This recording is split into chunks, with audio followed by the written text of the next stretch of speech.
Hola, ¿cómo están? Tengan todos muy buenos días, bienvenidos a la mañana de Nos. Estamos en vivo, como todos los días de lunes a viernes, hasta las 12:30 del mediodía, a través de Canal 11 de Punta del Este. Estamos saliendo otra vez a través del Canal 21 de Montecable en Montevideo. Nos pueden ver a través del Facebook de Canal 11, también en la página canal11.uy y obviamente aquellos que nos ven en la repetición bastante adentrada a la madrugada. ¿Cómo está, Florencia? Buen día. Buen día para vos, Marcelo. ¿Todo bien? Bien, por suerte.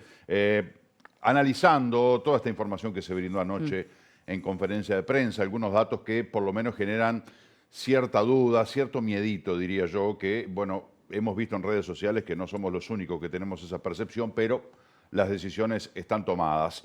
Se hicieron 448 test, la cifra aumentó notoriamente.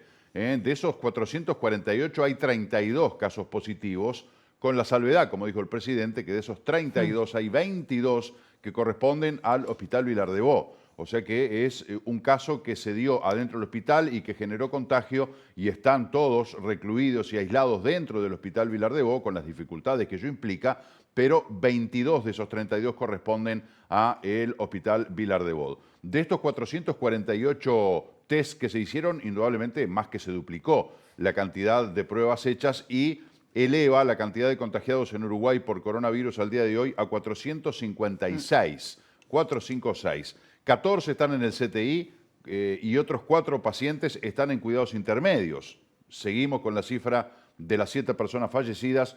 De los contagiados hay 61 que son de personal de la salud y hay 192 casos recuperados. Subrayamos esto porque es muy importante la cifra de personas que han logrado sortear esta dificultad. Dos cosas no a tener en cuenta. Por un lado, aumentó mucho la cantidad de test, como decís, pero sigue siendo casi la mitad de las cifras que había anunciado el gobierno, ¿no? Recordamos que había dicho que iban a ser por lo menos 800 por día. Y no se conoce la información de estos 448 que se hicieron, cuántos fueron hechos en el Vilar de Bo, ¿no? Porque capaz de estos 448, 150 fueron en el Hospital Vilar de Bo. Que eso también haría, ¿no? Daría otras cifras, como diciendo cuántos se hicieron en todo el resto del país y cuántos se hicieron en este hospital, que bueno, colapsó, ¿no? Recordamos, hubo cambio de autoridades, bueno, después muchas polémicas. Recordamos que hubo un paciente que se escapó, que fue fugado, que fue encontrado en Rocha. A la vez otro paciente con coronavirus fue detectado adentro y hay cuarentena, hay más de como casi 30 personas del personal en cuarentena. Una situación muy crítica se vive en este hospital que recordemos, bueno, es justamente los pacientes que están ahí, es muy difícil que cumplan estas medidas de aislamiento, ¿no? Porque bueno, están en otra realidad, digamos. La propia patología, Claro. Los funcionarios de allí decían, por más que hagamos docencia y tengamos toda la paciencia del mundo, no entienden eso de no estar juntos, de no compartir un mate, de no darse un abrazo. Es muy difícil la naturaleza de la salud de las personas que están allí internadas, entonces es mucho más difícil aplicar las normas de seguridad y de prevención sanitaria que promueve el Estado. Algunos anuncios que hizo el presidente de la República ayer que a uno lo dejan en la duda. Inclusive una periodista fue explícita en la pregunta y el presidente reiteró los conceptos. A partir del 22 de abril, o sea, la semana próxima no, la siguiente, van a comenzar las clases en las escuelas rurales del Uruguay. Primero que nada, 973 escuelas rurales, yo no sabía que había tantas, pensé que eran menos en Uruguay, tenía la idea del entorno de las 500. Claro, solamente en Canelones hay cerca de 90, ¿no? Hay una concentración importante. Pero más allá del número, el comienzo en las clases rurales de todo el país, y fue consultado el presidente si no iba a contramano de lo que se estaba pregonando, máxime que todavía estamos en ese periodo crítico que el propio gobierno había anunciado y que aún no hemos llegado a un pico de la enfermedad. Digamos que la venimos sorteando bastante bien, a pesar de las 7 personas que fallecieron y de las 14 que están en CTI y otras en cuidados intermedios. Pero da la sensación, y la periodista le decía, no es solamente pensar en los alumnos que van a la escuela, sino son los maestros, los padres y los abuelos. Se moviliza el tema del transporte, se moviliza una cantidad de personas en torno a esos niños que van a las escuelas rurales. El presidente de la República respondió de que son escuelas absolutamente aisladas, donde no ha llegado la enfermedad, que no tienen conectividad y que además, dice, quien conoce el medio rural, decía la calle Pou, se da cuenta de que no hay una disponibilidad de transporte como puede suceder en la capital o en zonas metropolitanas. O sea que uno se imagina escuela rural, los alumnos yendo a caballo o yendo en un carrito de sulky. No se imaginan tomando un bondi o llegando en los autos y que se junten todos en la puerta. No es así en el medio rural. De todas maneras, da la sensación, como ciudadano lo digo, y el gobierno tomó la decisión, y bueno, es así. Me parece que es un poco apresurado. Una opinión como ciudadano. Él ya generar a partir, el presidente decía, estamos hablando del 22, o sea que estamos hoy a 8, ¿no? Sí, no, Bueno, el 9, ¿no? 9. Del 9 al 22, bueno, todavía quedan unos cuantos días en los cuales la cosa puede empezar a mejorar. No se sabe, ¿no? Porque no, es absolutamente impredecible lo que puede suceder con esta enfermedad y da la sensación de que, bueno, todos estos chiquilines, generar ese movimiento preocupa un poco. Al igual que el tema de la construcción, ¿no? Que hay, creo que son 40.000 trabajadores que van a comenzar la actividad a partir del próximo lunes. También, más allá de que, como decía el ministro de Trabajo, son trabajos al aire libre porque los obreros están en las obras a cielo abierto, no se amontonan porque hay uno que está haciendo mezcla, el otro que lleva el ladrillo, qué sé yo, como que están dispersos en la obra, más allá de que algunos trabajadores nos escribían diciendo de que hay obras en las que sí hay mucha gente. Ayer la calle Pou dijo que había algunas obras, habían recibido información de algunas obras en el país que podían tener alguna característica complicada y que las estaban mirando con mucha atención para tomar decisiones de qué es lo que iban haciendo.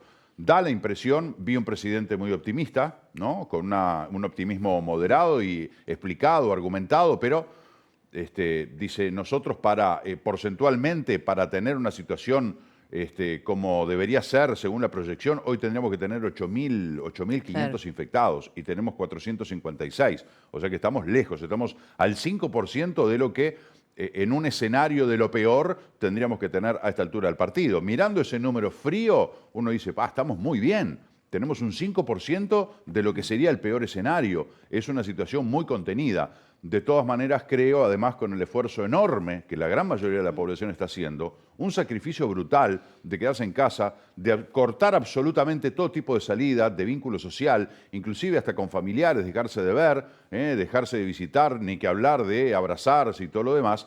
Bueno, un sacrificio que cuesta, porque no es un sacrificio económico que uno dice, bueno, este mes voy a hacer un sacrificio y hago tal gasto. No, es un sacrificio emocional, un sacrificio de cortar los vínculos que, bueno, los seres humanos no somos para estar aislados y solos, somos para vivir en comunidad.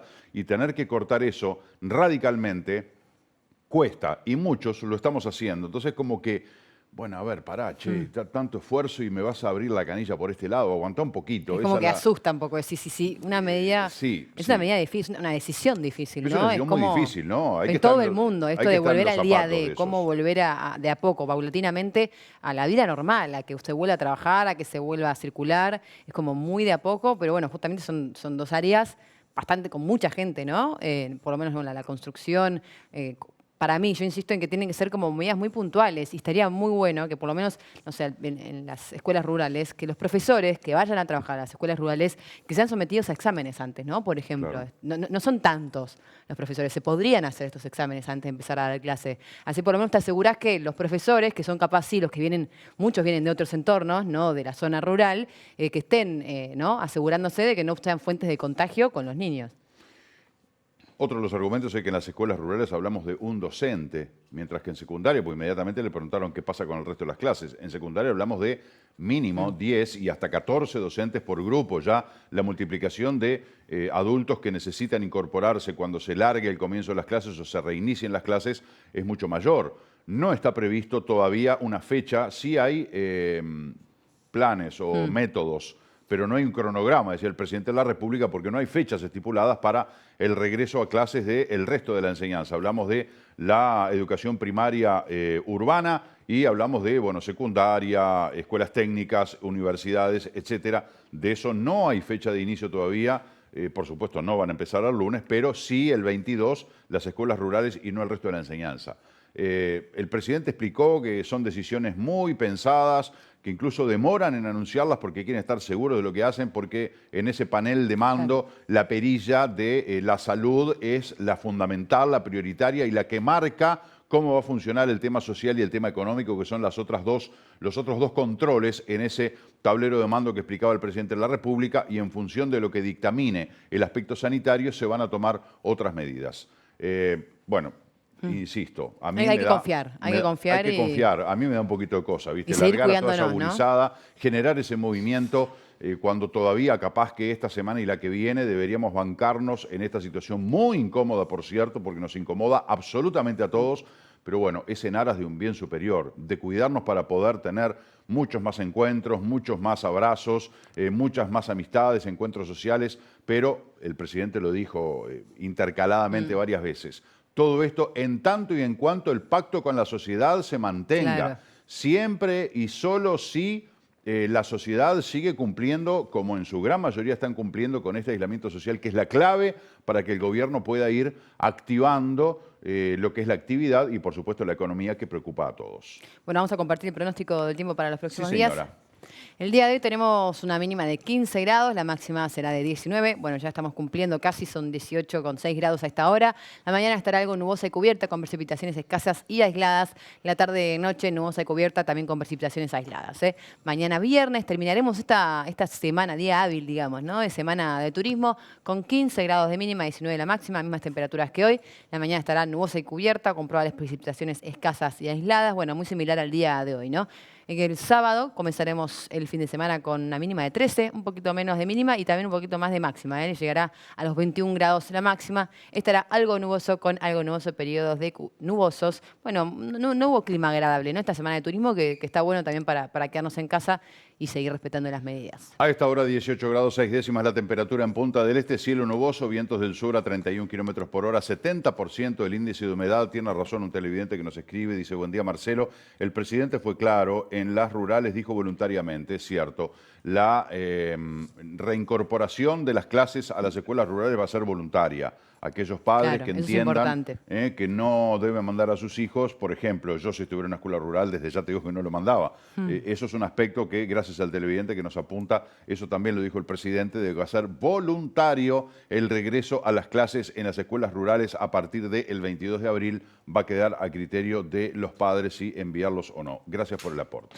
Nos metemos ya en los titulares, después vamos a ir viendo algún mensaje más de ustedes. Gracias por estar allí. Sabemos que ahora hay mucha gente que de repente no podía ver el programa por razones laborales o de otra índole y ahora que tiene que estar en casa, bueno, aprovecha y se hace compañía con nosotros. Muchísimas gracias. Hoy sale búsqueda, como todos los jueves. Uruguay va camino a estirar una parálisis que ya causa impactos fuertes en la economía, dice el título principal con una imagen de una feria vecinal de las tantas que hay en nuestro país. El coronavirus cambia toda la agenda del gobierno y es comparable con lo que le ocurrió a Bush tras el atentado de las Torres Gemelas. Evalúa esto el ministro Bartol. No es el primero que lo dice, no es con el primero que voy a tener un matiz, porque creo que aquello se trató de terrorismo, esto se trata de salud. Aquello fue una cosa puntual que atacó a Estados Unidos y eventualmente Estados Unidos y alguna base o propiedad o institución o representación de Estados Unidos en otras partes del mundo eventualmente correría riesgo, no en todo el planeta, en algunos lugares específicos, en Medio Oriente, en algún lugar de Europa, como pasó en definitiva, pero nosotros sentíamos como que eso era una, pues además lo vimos en vivo, lo comentamos el otro día aquí en el programa, pero una cuestión que uno, la verdad, la sentía como que el mundo bajo ataque, eran los gráficos de las cadenas internacionales, pero sentíamos que acá en Uruguay no nos iba a pasar nada. Capaz que era una inconsciencia, capaz que decir, sí, ¿quién te decía vos que en Uruguay de repente no había un atentado en la Embajada de Estados Unidos en Montevideo? Bueno, sí, como posibilidad existía, pero me da la sensación de que la sociedad en su conjunto no tomó aquello del 11 de septiembre mucho más allá del estupor de estar viendo una tragedia en vivo, de estar viendo un atentado terrorista en directo a través de la televisión, que eso tenía un altísimo impacto. Esto es absolutamente silencioso y ya a la primera de cambio, cuando quisimos acordar, Uruguay ya estaba contaminado y ya empezaron a aparecer las personas fallecidas. Lo mismo que estaba pasando hace 2 meses en el otro lado del planeta, estaba pasando acá. Me parece que ahora todos estamos en riesgo. Vos, yo, cualquiera nos podemos contagiar. En aquel momento decías, yo no me veo muriendo en un atentado terrorista de Bin Laden en contra de Estados Unidos. Capaz que sí, pero me da la sensación de que es diferente. Claro que la mirada esta es desde el punto de vista del gobierno. Lo que le pasó a Bush en aquel momento que... Sí, capaz también la situación económica, la crisis económica que se desató después, ¿no? También, es como Sí, un poco el contexto más allá de que el más atentado aislado. fue en una potencia mundial desde el punto de vista económico, ¿no? Pero de todas maneras, evidentemente, todo esto descalabró. El asunto es qué hay de verdad y qué hay de mentira, ¿no? En todo aquello que se tejió de el acuerdo entre la familia Bush y la familia Bin Laden, que cuando cerraron el espacio aéreo los únicos aviones que despegaron fueron los de la familia Bin Laden que estaban en Estados Unidos. Cantidad de cosas que se hablaron en torno a decir, pero a ver, este atentado terrorista fue tan así. Bueno, más allá de todo ese análisis y polémica que todavía persiste, Y que imagínate qué va a pasar ahora, ¿no? Con el coronavirus también. De acá ya se están hablando cosas y de acá a años se va a seguir estamos elaborando distintas hablando teorías. de un atentado de las Torres Gemelas con 3.000 muertos y Estados Unidos ya va en 10.000 por esta pandemia. Ayer vi 2 documentales en Discovery que hablaban del coronavirus, uno de cuando se generó en el mercado de comidas de Wuhan y el otro de lo que es la enfermedad en sí, cómo se ha abordado. No tengo ninguna duda de que donde hubo fallas es porque se tomaron medidas tarde, porque se demoraron, porque dudaron, o porque subestimaron la enfermedad, o porque no se dieron cuenta. Hubo tardanza de las autoridades en hacer oficiales las informaciones de los casos que estaban teniendo. Cuando la OMS, Organización Mundial de la Salud, declaró la pandemia, ya estaba el virus extendido y rápidamente fue tomando muchos lugares que lo subestimaron, dijeron no, no es tan grave, no es tan grave, y mientras el virus se seguía apropiando de las poblaciones. En ese sentido, me parece que las barreras que puso Uruguay fueron más a tiempo que en otros países, más allá de que creo yo que deberíamos haber tomado algunas medidas antes o capaz que un poquito más rígidas. Me parece que faltó un poquito de firmeza y eso permite de alguna manera tener una situación controlada. En el análisis que ayer hizo Rafael Porsekansky de Opción Consultores en Telenoche, cuando le preguntan a la gente en materia de esta situación, el manejo del gobierno, ¿cómo estuvo? Bueno, la respuesta más escuchada es que, bueno, hubo decisiones bien tomadas, pero el mismo porcentaje de gente o la misma cantidad de menciones que hacen a que el gobierno tomó buenas medidas es que deberían haber sido más estrictos con las medidas que se han tomado desde el punto de vista sanitario. Es decir, que da la sensación de que todo esto de que ahora barbijo sí, barbijo no, desde hace un mes tendría que ser obligatorio. ¿Me entendés? Ese tipo de cosas estuvo muy bien, el suspender las clases, el suspender los espectáculos públicos, cerrar las plazas, eso estuvo muy bien. Digo, pero hay medidas que son inmediatas que ahora toda la comunidad médica reconoce de que es importante usar barbijo. Bueno, estamos a 9 de abril. En Uruguay hay que ver apareció también, el 13 de marzo. también por qué no se tomaban estas medidas antes, ¿no? Imagínate si en el primer día decretaban barbijo obligatorio.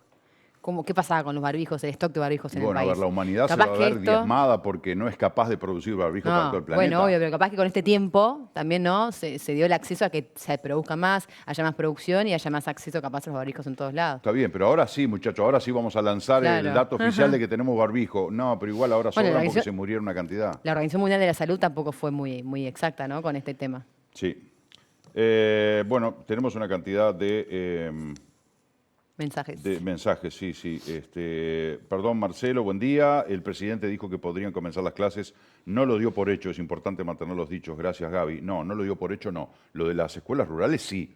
Lo que no dio por hecho es el resto de la educación que dijo, no sabemos cuándo va a empezar, se va a ir anunciando, pero seguro que no van a empezar el 13 de abril, que es el lunes que viene, como ya se había dicho. Pero lo de las escuelas rurales el 22 de abril sí es un hecho. Si es sigue una todo, realidad. sí, obvio.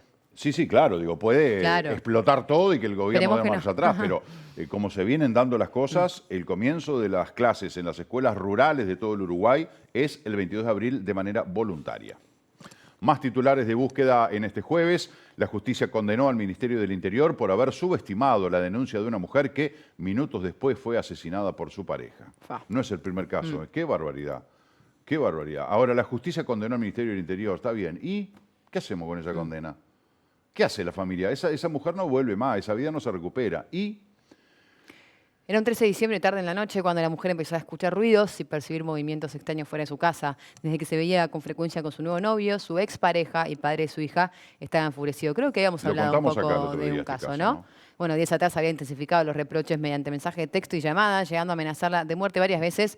Y la noche anterior, el 12 de diciembre, la llamó 18 veces al celular, 28 veces al teléfono de su actual pareja. Esa tarde lo había denunciado en la policía. A la mañana siguiente fue junto con su novia a la seccional, que contaba con una unidad especializada en violencia doméstica, a insistir con la denuncia y averiguar si lo habían localizado. Le dijeron que lo habían citado telefónicamente, pero que no había concurrido y que necesitaban la orden de un juez para poder llevarlo detenido. Esa noche estaba sola con su hija, que entonces tenía 4 años. Cuando sospechó que su ex podía estar merodeando, llamó al 911. 5 veces llamó. También llamó la madre. Insistían porque la policía no llegaba y temían lo peor. Casi media hora después de la primera llamada llegaron 2 agentes. La mujer estaba nerviosa, molesta por la demora. Se los reprochó a los gritos y les dijo que los denunciaría en la prensa. Los policías se retiraron, molestos con el trato. Apenas unos minutos después, su expareja la asesinó a puñaladas en plena calle. Bueno, y ahí se empezaron a suceder los litigios porque dicen, bueno, si los policías, porque la policía está más adelante en el artículo, argumenta, bueno, pues la mujer estaba en un estado que no podíamos hacer nada, no podíamos proceder de ninguna forma. Eso es lo que alegan los policías. Lo que dice la justicia, que por eso condena al Ministerio del Interior, es que si los policías tan solo hubieran permanecido en el patrullero un rato más, evitaban ese asesinato, porque el hombre la asesinó en la calle. Si los policías hubieran hecho lo mínimo que deberían haber hecho como responsables de la seguridad ciudadana, se podría haber evitado esta muerte, más que una crónica de muerte anunciada. La verdad que horrible. En definitiva, la justicia termina condenando al Ministerio del Interior porque subestimaron la denuncia de esta mujer. Es de loco, ¿no? Sí, no. Porque la verdad que esa mujer haya sido asesinada es Y que como... tomó las medidas necesarias, ¿no? Que Hizo lo alertó, que tenía que alertó, hacer. alertó. O sea, tanto que Sí. dicen denunciá, animate, por favor, 0800 tal, 0400 lo que 09, hay 7000 números, 7000 vías para denunciar, están machacando todo el día. Perfecto, la mujer hizo uso de esas herramientas que se le brindan. ¿Y la mataron igual? Evidentemente es muy fuerte. Bueno, otros titulares. Hasta ahora el presidente del Banco Central dijo que quizás en algún momento podrían tener que usarse las reservas, pero vender las joyas de la abuela no debe ser la primera opción. Estamos hablando, no, del 12 al 15 de abril, está bien, pero da Sí. la sensación de que Que esto tenemos ya lo títulos leímos, repetidos, ¿no? Sí. Capaz que, bueno, al ser Sí, semanal. claro, está levantando algunas de las noticias más destacadas. Uruguay aumenta su capacidad para hacer test diagnósticos día a día y los técnicos asumen una enorme responsabilidad, dice Búsqueda. Otros titulares: el sistema financiero opera con normalidad, aunque el impacto económico del COVID-19 está siendo muy fuerte, así lo declaró el presidente también del Banco Central. Uruguay aumenta su capacidad para hacer test diagnósticos día a día y los técnicos asumen una enorme responsabilidad. La crisis impacta en el trabajo de 2/3 de los uruguayos. Sí, acá tenemos lo mismo, ¿eh? Yo le voy a dar un refresh. Me llama la atención porque tenemos los mismos títulos que habíamos leído, quizá en otros medios y estamos un poco confundidos, Sí, ¿no? puede ser, ¿no? Sí, sí. Porque la fecha está bien Sí, actualizada. sí, la fecha está bien y acabamos de darle refresh. Yo recién abrí la página, o sea que tenemos, no sé, un cuadro de noticias que ya en general lo habíamos repasado. Pero recién la que habíamos leído, por ejemplo, de las medidas de los médicos para hacer los test, eso sí es nuevo, por ejemplo, ¿no? Claro, Así que exactamente. sí. Bueno, muy bien, para cerrar el semanario Búsqueda, exigido por la crisis, Parlamento vota proyectos con rapidez en medio de debates sobre la herencia del gobierno anterior. Esto también ya lo habíamos visto, que decíamos que insólito, ¿no? En este momento no es momento de pasar facturas, muchachos. Ni gobierno ni oposición. Dedíquense a trabajar, a gobernar y a ver todo esto, cómo sigue adelante. Tienen que estar todos unidos, tenemos que estar todos unidos. Vamos a dejar de pasarnos factura. Es como que, no sé, tenemos el barco, el rescate, estamos a bordo de él y estamos codeándonos a ver si alguno se cae del barco. Me parece que no es el momento, es una inoportunidad total el estar hablando de, no, porque la herencia maldita que nos dejó el Frente Amplio, que los 15 años que ustedes estuvieron, no es momento de decir eso para nada. Y tampoco de la oposición de ejercer una oposición irresponsable que yo diría que no es el caso. Me parece que el Frente Amplio está ejerciendo una oposición responsable, pero bueno, en el Parlamento evidentemente es un ámbito donde se prestan para estas cosas, así que muchachos, por favor, un llamado de atención de la ciudadanía. Aparte hay que recordar que es un gobierno recién asumido y que se está dedicando exclusivamente a combatir el coronavirus, ¿no? Exactamente. Vamos a ver algún título de la República. El 22 de abril, 973 escuelas rurales retomarán las clases y el 13 reinicia la construcción. La de la construcción ya se había anunciado antes, pero bueno, como hablábamos hoy temprano, esta novedad, ¿no?, del reintegro a las clases en las escuelas rurales. Ministerio de Industria y la Agencia Nacional de Innovación información financiarían o financiarán respiradores para pacientes con coronavirus. Todo listo para evacuar australianos y neozelandeses. Esto, recordamos, es el barco que está, el Mortimer, que está en aguas adentro de Montevideo, que tiene, bueno, no sé ya las cifras, ¿no? Tenía más de 80 contagiados, o si no, más de 100 creo que eran las últimas cifras. Pero bueno, la cosa es que está trabajando con con Cancillería, bueno, hay autoridades para poder repatriar por lo menos australianos y neozelandeses, recordando, ¿no?, que la gente que tiene que volver a sus países que son más complicados en esta situación de coronavirus, por ahora no van a regresar. Vivienda y hábitat en un Montevideo más equitativo e inclusivo, dice la República. Entre el 65 y el 70% de los niños han tenido un vínculo periódico con sus maestros. Allí la foto de Héctor Florit, consejero de primaria, que es un porcentaje interesante, pero tendría que ser más óptimo, ¿no? Porque ese vínculo periódico de los alumnos con los maestros es muy, muy importante. Bueno, no me acuerdo en qué medio leí que hay una posibilidad que se estaba considerando, porque el tema también es, en muchas zonas rurales, es que no hay acceso a Internet, ¿no? Por eso también se dificulta tanto mantener las clases online, más que nada también con los más chicos, ¿no? Claro. Que se concentren y que estén prendidos a esto. Y que se consideraba, como una opción, según cómo se desarrolla esta pandemia acá, de dar clases por televisión abierta. Eso también sería una buena forma, ¿no?, en que poder llegar a todos los hogares que no tienen acceso a Internet. Pablo Cagliani es otro título que tenemos aquí, yo lo amplié, que dice: nadie puede vivir con 1.200 pesos. Bueno, es una obviedad, nadie puede vivir ni una semana, creo que con 1.200 pesos. No. Apuntando a la canasta de alimentos, sigue faltando una batería integral de medidas que atiendan a la cuestión social y que no rengueen tanto de la pata izquierda, aseguró el senador del Frente Amplio, Daniel Cagliani. Además aseguró que no hay un choque en la economía, sino que es más grande. No solo hay un choque, sino que es más grande, dijo al señalar los intereses de gente con autos último modelo y los de los cachiros viejos. Algunos tienen posibilidades de solventar esta crisis, otros se han quedado a la intemperie. Bueno, me parece que son dos realidades de un país, evidentemente. O dos realidades, digo, que no está mal que existan. En el sentido de que hay gente que de repente puede acceder a comprarse un vehículo último modelo y de repente gente que no, porque no tiene el empleo, porque no tiene el dinero, porque no ha tenido la oportunidad, en fin. Hay que trabajar para que esa gente tenga oportunidades. Después si la aprovechan o no es otro tema, pero que todos tengamos igualdad de oportunidades de acceder a coches último modelo o acceder a una casa suntuosa, confortable. Todos deberíamos tener derecho, pero bueno, es una realidad que ha existido históricamente en el Uruguay. Ha estado la clase rica, ha estado la clase media, hoy bastante diluida, y después la clase pobre, ¿no? La gente humilde que la lucha permanentemente, y volvemos a insistir, ahí es a donde hay que llegar con un poco más de fuerza, con un poco más de ahínco. Ayer el presidente le decía a los periodistas: ustedes han estado acá en todas las conferencias todos los días y han visto que la enorme mayoría de las medidas que ha tomado el gobierno han apuntado a los más desprotegidos, a los más vulnerables, a los más débiles. De todas maneras, o sea, el hecho de que lo que dijo el presidente sea verdad no quiere decir de que la solución ya esté brindada, porque hay mucha gente a la que todavía le falta la alimentación, le falta el acceso a... Estamos hablando de esta situación de pandemia, ¿no? No hablamos en general porque hay gente que no tiene acceso a la educación, no tiene acceso al trabajo, no tiene acceso a la vivienda digna, no tiene acceso a los servicios, no sé, que brinda cualquier comunidad. Hay gente que está muy relegada. Esa es una realidad nacional. Hablando de la situación de la pandemia, desde el punto de vista sanitario y alimenticio, hay gente que todavía hay que ayudarla, hay que rescatarla, hay que ir más al fondo. Vamos a repasar más títulos. Nino Boa dijo que no es hora de hacer divisiones, ¿no? Insisten en esta postura de no hacer divisiones políticas en este momento de crisis sanitaria. Bueno, la situación de Felipe Michelini, que ya la habíamos compartido ayer, de que está en coma inducido por este accidente doméstico al haberse quemado su cara y sus brazos con aceite hirviendo. Carrera sobre seguridad, el senador y exfuncionario del Ministerio del Interior dijo: hay que hacer política de Estado y no política con el dolor del otro.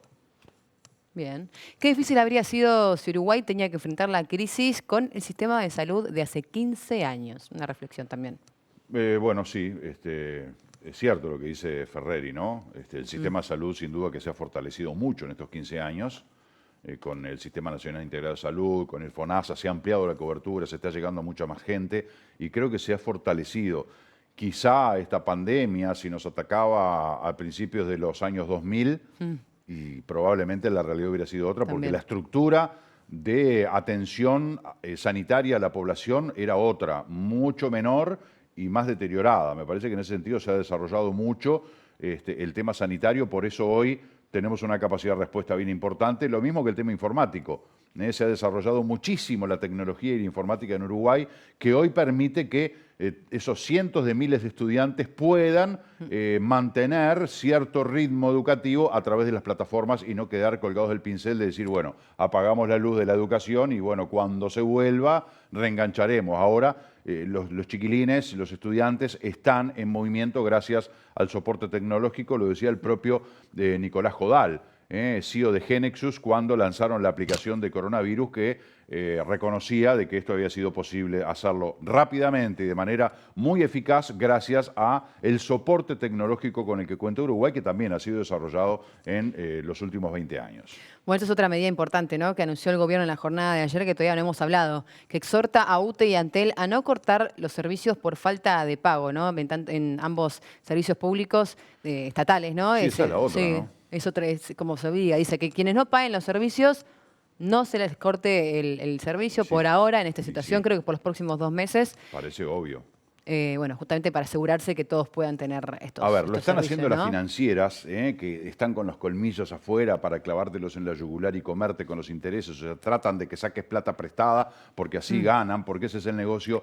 Todas las financieras dijeron, marzo, abril y mayo, las cuotas de marzo, abril y mayo, te las tiramos para adelante, no las pagues.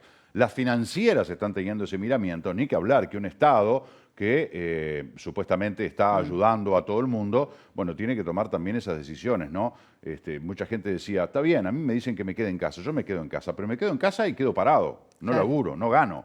Y no me podés mandar la factura de la luz, ni la del teléfono, ni la del agua.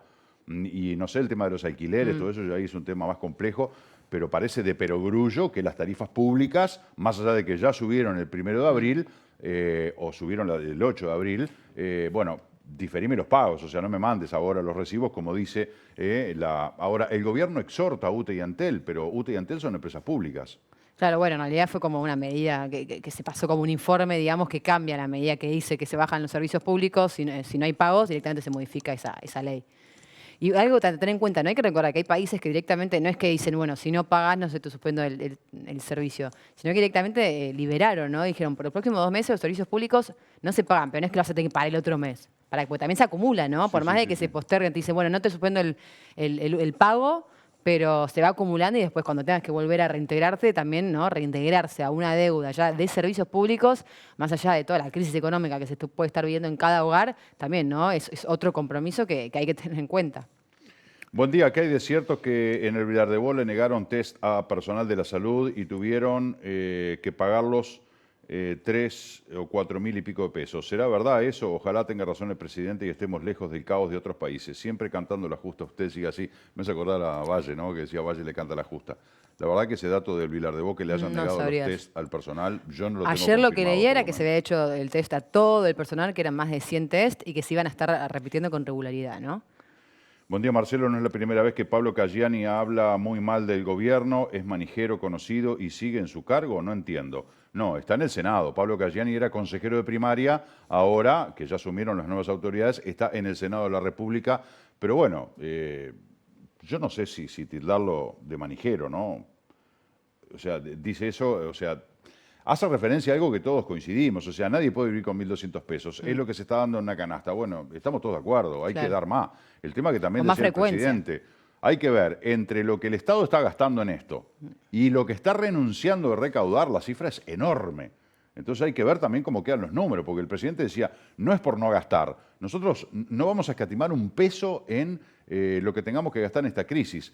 El tema, porque en definitiva es dinero de los uruguayos. Nosotros lo que hacemos es administrarlo. Entonces no vamos a permitir que falte absolutamente nada. Pero evidentemente, como cualquier caja, sea chica, mediana o grande, puede desequilibrarse si las cosas no se manejan de manera responsable. No digo que se estén manejando de manera irresponsable, lo que digo es que en un gasto, en una erogación importante como la que se está haciendo por este tema, justamente para no dejar a nadie colgado del pincel, bueno, después eso cuando vas a ver los números decís, bueno, mirá, de gastos tuve mucho más de lo que pensaba y además dejé de recaudar por esto, por esto, por esto y por esto.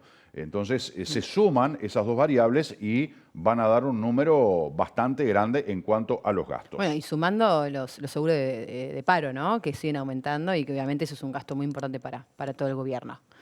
Otros titulares de la República, PIT-CNT plantea una rebaja de tarifas y una renta transitoria. Otra medida aquí que sugieren al gobierno ante esta crisis sanitaria. Buen día, ¿y qué me dice de esas personas que no tienen para comprar un pan y se exigen tapabocas? Es una vergüenza. Bueno, eso no deja de ser otra realidad, de gente que realmente no tiene para comprar un pan y te exigen. No es que salgan a controlar en la calle, Claro, por lo menos es por como ahora. una sugerencia. Claro, es una sugerencia y de alguna manera un cambio en la recomendación.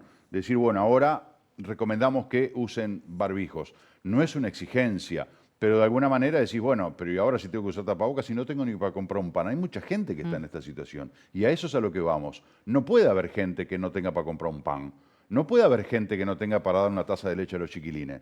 No sé, y lo tendrá que poner el Estado, tendrá que aumentar la cantidad de canastas.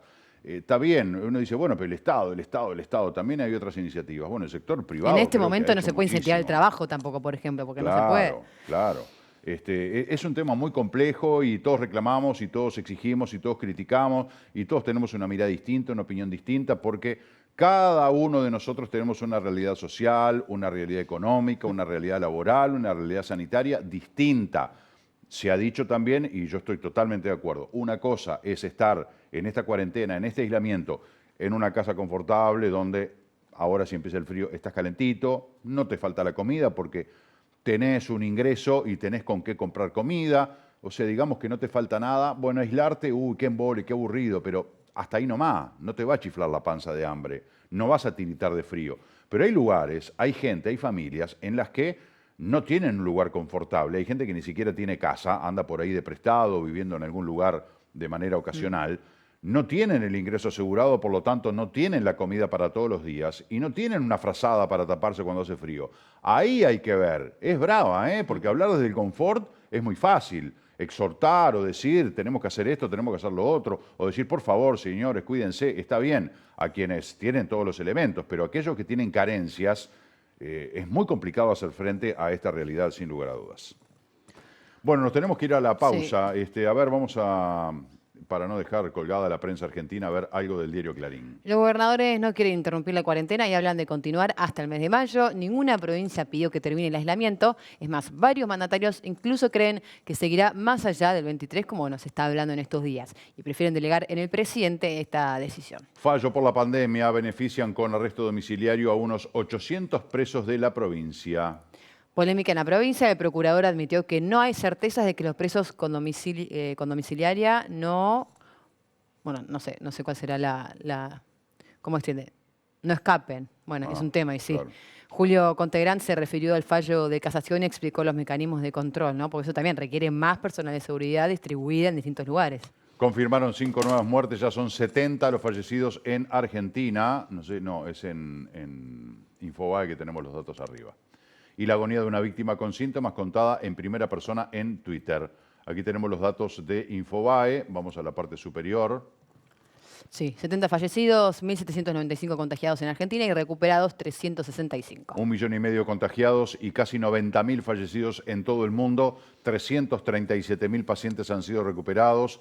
Bueno, en estos documentales, quienes tuvieron la posibilidad de verlos ayer, realmente quedaba al trasluz la situación a nivel mundial con las consecuencias y con esta realidad y además la gran incertidumbre de qué va a pasar, porque nadie sabe esto, cuánto va a durar, cuál va a ser la magnitud de los daños, cómo van a ser las economías mundiales, que sin duda va a haber una recesión económica mundial, Uruguay no va a ser la excepción, cómo es el día después, para lo que el gobierno dice que también ya está trabajando, pero estos documentales planteaban a través de los profesionales que eran entrevistados, todos docentes universitarios, profesionales de la salud, eminencias, todas ellas, bueno, hacían referencia a que no sabemos qué va a pasar. Tiramos hipótesis, planteamos escenarios, pero la realidad de cómo va a quedar el mundo y cómo vamos a resurgir todavía no está para Bueno, nada claro. el día de ayer fue el día D, digamos, de Wuhan, ¿no? A partir de ayer Exacto. se está empezando a volver a la vida normal. Obviamente las clases es lo último que dicen que va a volver, pero dicen que más de 50.000 personas directamente huyeron de la ciudad en cuanto pudieron, ¿no? Porque recordamos que el aislamiento obligatorio en Wuhan, que fue el epicentro, el primer epicentro de esta pandemia, fue decretado de un segundo para el otro. Entonces la gente capaz que no es que vivía ahí, sino que estaba de pasada por trabajo o algo así, se tuvo que quedar en ese lugar, en esa ciudad. Entonces ahora dicen que por lo menos 50.000 40.000 personas por día se están yendo en tren, en ómnibus, y bueno, impactante obviamente las fotos, las imágenes que se ven, ¿no? De la gente cubierta de pies a cabeza para salir a la calle y justamente tomar todas las medidas de prevención para poder circular, evitando una próxima probable Claro. crisis que esperemos que no se desate. Bueno, también es otra de las preguntas que plantean los documentales de ayer. ¿Esta pandemia será la última? Pueden haber otros tipos de coronavirus. Puede ser que este coronavirus mute, que tenga, o sea, desde el punto de vista científico es muy perversa la explicación, ¿no? Cómo el virus se aloja en las células para reproducirse y atacar cada vez con mayor letalidad. Es una cosa muy perversa que tiene su explicación desde el punto de vista científico y que uno, desde el llano, queda por lo menos azorado, ¿no? Nos tenemos que ir a la pausa. 2 mensajes y la cotización de la moneda. Muy bien. Llamó una vecina de Punta del Este. Marcelo, no sigas defendiendo al frente porque no te voy a mirar más. Y además de Peñarol. Yo no defiendo a nadie, yo digo las cosas como tienen que ser. ¿A usted le parece que yo defiendo al frente o a usted le parece que yo defiendo al gobierno? Yo no defiendo a nadie, yo hablo como ciudadano, como comunicador, como conductor de este programa. Hay gente que está de acuerdo y hay gente que no. A mí me parece que lo que es y lo que no es no es. Y no sé qué tiene que ver lo de Peñarol. No lo voy a mirar más. Y además de Peñarol, ¿será que, y además que soy de Peñarol y la señora capaz que es de Nacional? Claro, capaz se enoja por eso. Bueno, vecina, no se enoje, digo, es una opinión. Y también llamó Andrés de Barrio Mónaco. Son mensajes que nos está pasando la producción. En las tribunas del campus, otra vez personas durmiendo. Hoy ya habían 3. Bueno, es un tema también, las personas en situación de calle, que además de ser población de riesgo y que tienen ciertas vulnerabilidades, deben ser atendidos, ¿no? Porque ese es un problema que conforma la problemática que hablábamos antes. Antes del coronavirus ya existía esta problemática de las personas en situación de calle que hay que solucionar. Este gobierno había dicho que se iban a terminar las personas en situación de calle, y eran de las cosas que había comenzado a hacer el Ministerio del Interior cuando sobrevino esta pandemia, y bueno, todos dejaron lo que estaban haciendo para atender esta situación. Bueno, cerramos con la cotización de la moneda. El dólar está, ¿actualizamos? ¿Ya actualizamos? Sí. Sí. 41,90 a la compra, 44,30 a la venta. Dólar y Brou 42,41, 43,81, compra y venta respectivamente. El euro 44,41, 49,50, compra y venta. Peso argentino 0,31 a la compra, 0,83 a la venta. El real 9,21, 11,15, compra y venta respectivamente. Y la unidad indexada 4,501.